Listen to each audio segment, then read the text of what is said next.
Hai. Saya dah agak dah. Apa dia?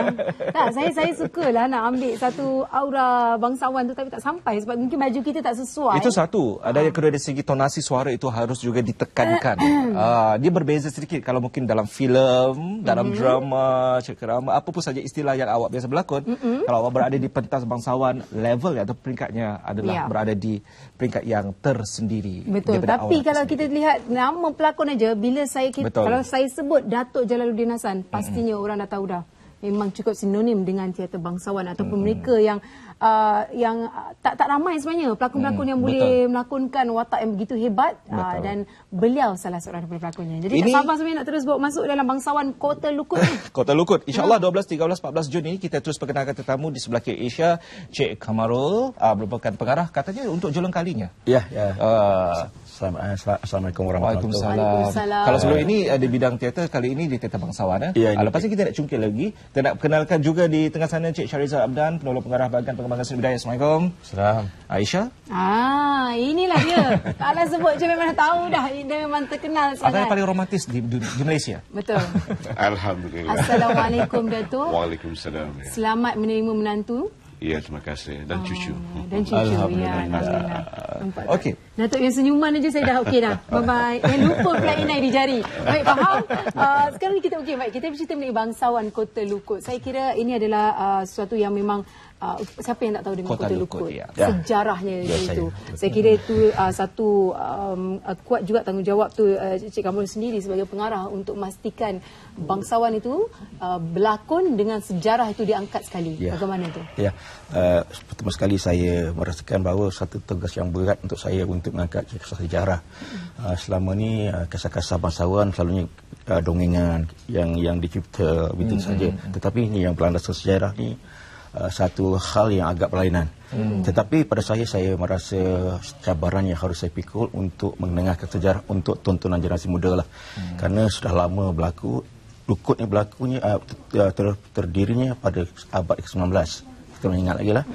Dibuka oleh yang mulia Raja Bongsu ketika itu. Di Lukut tentunya banyak biji timah. Bila sebut biji timah, kita akan terfikir wah, kaya raya orang di Lukut. Tapi moral ceritanya di sini kita merasa hilang Lukut, roboh Lukut, tinggal kenangan saja. Ini nak kita ketengahkan dalam kisah Kota Lukut inilah. Pertamanya kita ingin memberitahu kepada pendengar ataupun penonton atau siapa saja yang menonton, kita tidak mau peristiwa itu berlaku kembali. Kita kehilangan Kota Melaka, kita kehilangan Kota Lukut, kita kehilangan banyak tempat-tempat yang kita bina oleh nenek moyang kita, hilang begitu saja. Dan perkara ini tidak boleh kita lakukan buat kali ini kepada kita tahu tidak boleh berlaku. Saya membayangkan ada pelbagai emosi yang cuba ditampilkan di situ dari segi ketegasan, perjuangan dan juga tangisan. Nanti kita korek sikit. Ini usaha yang sangat besar daripada pihak JKKN. Kenapa memilih ini ataupun Kota Lukut itu sebagai satu tumpuan untuk pementasan bangsawan?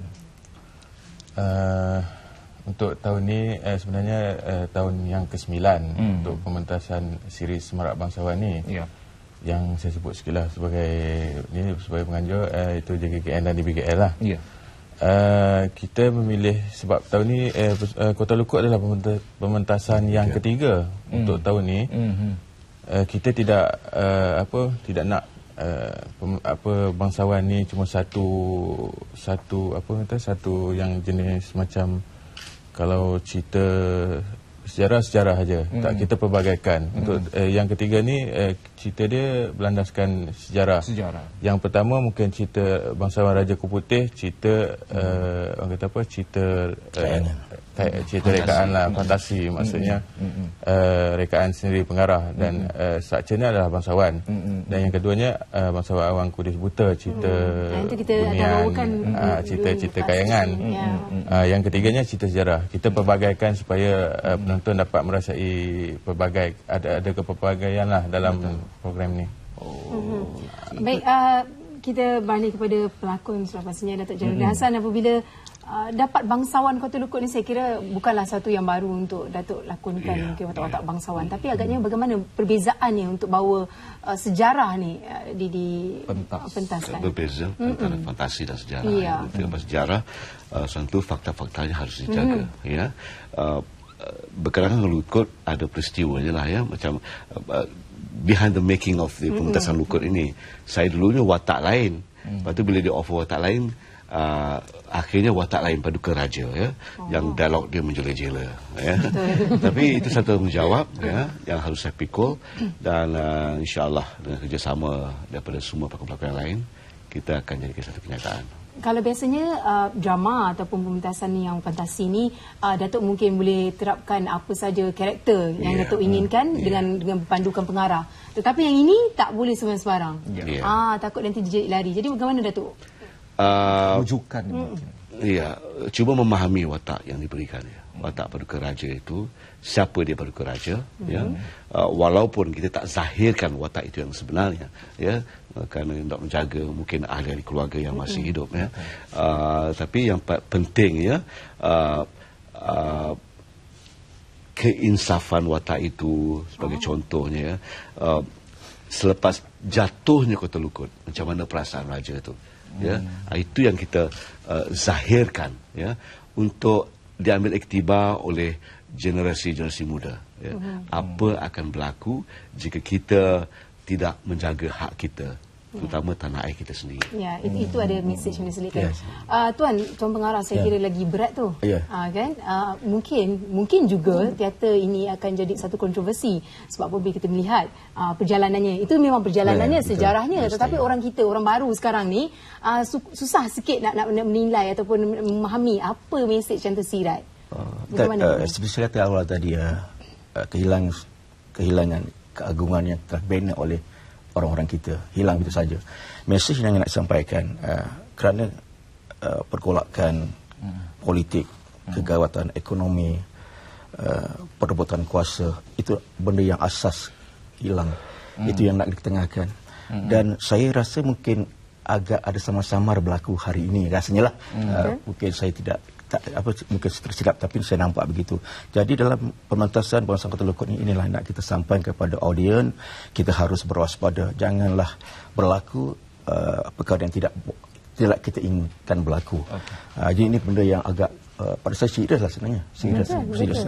Kerana kita membina negara dengan titik peluh nenek moyang kita. Hendakkah kita hilang begitu saja? Hilang saja, lenyap hanya dengan kenangan. Itu yang nak kita sampaikan. Melalui Kota Lukut ini, banyak elemen-elemen yang telah digarap. Pertamanya ada sedihnya, ada perjuangannya, ada keinsafannya, ada semuanya tergarap dalam satu persembahan. Persembahannya lebih kurang dalam sejam 10 minit, betul lah. Minit. Dan ditambah tokok dengan extraten lebih kurang hampir 2 jam lah untuk ditonton kepada audiens pada 12, 13 dan 14 Jun ini. Nak jaga momentum susah tu mungkin tu. 2 jam. Lenggak bahasanya tentang bangsawan. Berapa lama latihan? Sebab benda ini memerlukan satu peringkat untuk kalau drama tu pengarah saja yang boleh berterus terang. Berapa hari saya berjalan latihan, kan saya ceritakan ni.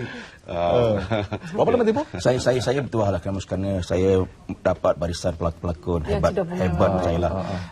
Datuk Jalal sendiri kalau diimbau kembali semasa penubuhan kumpulan kecil kami, Pertubuhan Teater Hidayah, saya dengan Jalal bertungkus lumus, orang tak kenal siapa lagi kita, orang tak kenal siapa Datuk Jalal. Tapi hari ini setelah 18 tahun berlalu, 86 dan hingga 2015 ini 18 tahun, wajah Datuk Jalal dah berubah, watak yang berubah, orang yang berubah. Jadi saya bertuah kerana dapat mengangkat semula Datuk Jalal Hassan untuk melaksanakan impian saya mengarah bangsa yang pertama bagi saya.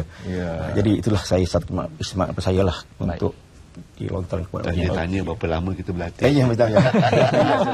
Saya menantikan jawapan Latihnya agak lama. Proses untuk menyiapkan produksi dah agak lama. Hampir 2 bulan lah. 2 bulan. Tapi Datuk Jalan sendiri hadir. Dia hadir. Saya baru menjalani 5 latihan. 5 latihan, Datuk? Pengalaman itu akan memberikan satu kejayaan. Walaupun 5 latihan, saya sering kali berhubung melalui telefon, begitu-begitu maknanya. Okey lah tu. Wow. Baik, Cik Syarizal, di mana akan berlangsung teater bangsawan ini? Bangsawan Kota Lukut ini akan berlangsung di auditorium Dewan Bandaraya Kuala Lumpur pada 12, 13 dan 14 Jun. Maksudnya minggu depan lah, tak lama lagi lah. 8.30 malam lah. Ada tiket? Ada tiket. Tiket berharga RM10 je. Dan RM50 untuk tiket premier. Okey. Kena datang sebab nak tengok macam mana.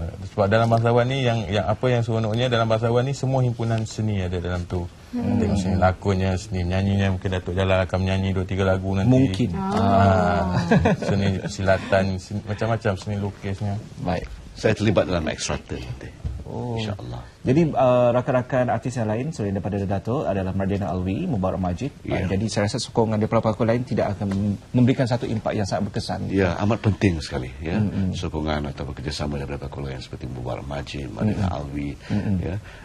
Walaupun saya bukan watak utama ya, tapi kehadiran saya cuma babak pertama dan akhir. Tapi dialognya Masya Allah Tuhan panjang ya, panjang-panjang ya.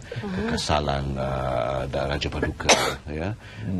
Itu cabaran pada saya untuk pengetahuan anda, saya baru menghafal keseluruhan dialognya 2 hari lepas. Macam mana nak tahu juga ni sikit ni Datuk. Datuk hafal macam mana Datuk waktu bila katnya? Bila senang je lah. Bayang. Bila dalam perjalanan ke latihan, itu dah bermain fikiran saya, dah bermain.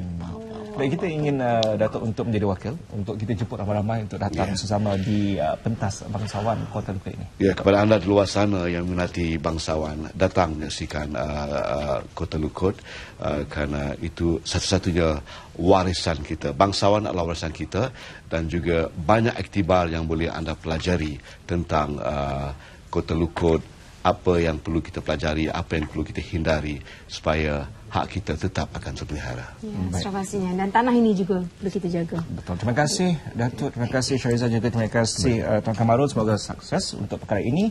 Dan jangan lupa temu janji anda boleh terus ke www.jkkn.gov.my.